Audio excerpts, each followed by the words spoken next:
So another big release that we've seen over this past few days has been we've seen a new trailer for Batman v Superman: Dawn of Justice.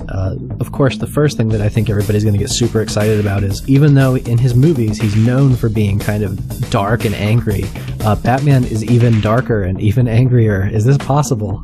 Oh, it's perfectly possible, and we see it right here. When Ben Affleck was first cast, the whole internet was in outrage. How dare they? You ruined Batman. Including me. I'll own up to that. Yeah, I was also like that the first 10 minutes. And then the 10 minutes after that, I was like, I can kind of see how after The Town and after Argo, I can kind of see what they're thinking. And it didn't take me many hours to come around to this might be alright. We see him more as Bruce Wayne than we do as Batman. But after this footage here, I think that this just might be the best Batman on screen so far. And I think many of those who really hated him initially, including you, might end up eating theirs and your woods. I'm still going to make the argument that this is definitely like getting Ben Affleck to at least play the character is very much, milquetoast expected. Oh, look, you just got a big handsome guy to play Batman. Like, oh, well, well done, Warner Brothers.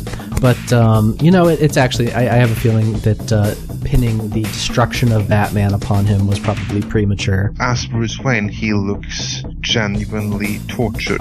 My favorite scenes are those which obviously take place in Metropolis, that he's there in the carnage. He is not in a good state, and that kind of shines through. And if he can take that and use that aggression in Batman, which it seems from other trailers that he's capable of doing, then I think we have a winner. Something that I was very interested in from this trailer, we actually see a costume spray painted. It says something along the lines of, the joke's on you, Batman, ha ha ha. But, if you look closely, you actually see the R logo right above the left breast. It looks like this is a Robin costume. And that I think is really cool, because one of the things that have been rumored for a really long time is that the Joker, he has steel teeth or otherwise artificial teeth. Mm-hmm. And the story goes that is because Batman lost his shit and bashed his teeth in after the Joker killed Robin. And this image here would kind of lend credibility to that theory.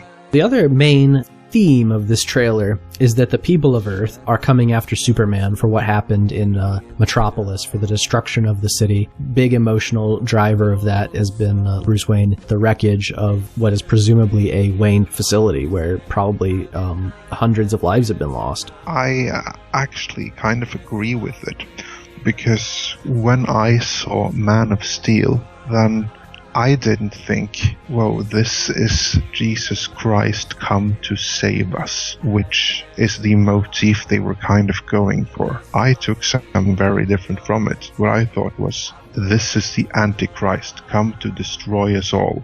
That was what I took from it. If you see in the beginning, you have Jor-El, and what does he say? He says to his son that you will go to the people of Earth, those primitive, savage barbarians who stumble and fall, and they want nothing more than a leader like you to fall behind. And you are free to choose and be the man you want, yada yada yada. But so basically he just sends his son to rule us, and we have no choice in the matter. And then what he also does is he sends us cosmic doom, because then he sends a beacon for all kinds of cosmic horrors that weren't aware of us. But through Superman, they all know, and they all come for him one way or the other to destroy the planet. And that was also Jor-El's ultimate goal, to bring a new master race here of Kryptonians, a bunch of supermen, to live in harmony and peace on Earth. how long was that going to last before we'd be a slave race? Kal-El himself, he isn't really guilty of any of this. It's not his fault that he was sent here. He didn't do any of that wittingly. I guess the way I interpreted that, I don't really like Metropolis. I say take a flamethrower to that shit pile and all its pretentious denizens. I mean, if Superman accidentally destroys it, he's still the best thing that's happened to them in years when it comes to taking care of their, like, crashing airplanes. So, take the bad with the good. When he's at the Kent farm with his mother and Sod and his cronies come, and they start pushing his mother around, and he goes completely nuts. He takes them the rural countryside where there's no one inside, and he takes the fight into the dead center of Smallville, which they then wreck. But Superman is the one that takes the fight from the rural area into the city center. Okay, well, fair enough. Different points of view on Superman's right to destroy the foul Earth. Well, which is fair, because we are just as divided as the fan base is. And I also think that movie had flaws, but it did build a good foundation for future movies. I'm actually excited for what's going to come next. What did you think of Wonder Woman's brief appearance in the trailer? Fine, I guess. I don't have any strong feelings about Wonder Woman one way or the other, and I don't have any strong feelings about the actress or the costume. How about finally getting one of DC's major characters on screen, and the only apparent challenge that they had was that she was a woman? About time. At the same time, it's 2015.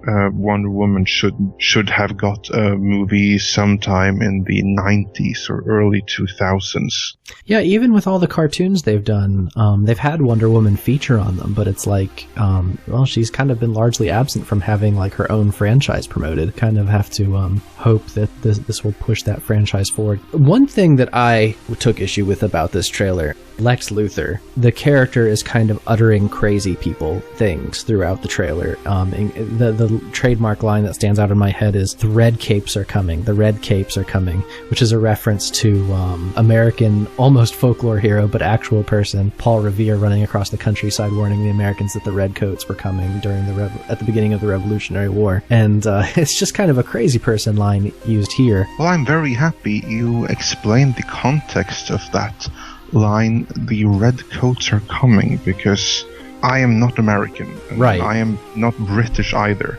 So honestly, I had absolutely no clue what the heck he was talking about. There could be a link to that here, and to put such strange words into Lex Luthor's mouth, he seems like, I always thought he was a fairly pragmatic character, if not sometimes over-emotional. Now this Lex Luthor seems very different from any previous incarnation, because in this trailer we only see a few glimpses from here and there, and he's obviously wearing a wig. I'm gonna withhold judgment for now until we see a little bit more. Yeah, I'm not entirely sold, to put it that way. So you had pointed out an interesting thing that I had not noticed about the trailer, and this was with reference to Zod's corpse making an appearance. Yeah, the Zod's corpse does appear, and there have been some speculation online that the corpse of Zod does factor into the movie. Some speculate that Doomsday might actually be the resuscitated corpse of General Zod. Personally, I hope that is not the case, but we'll see where they go with it.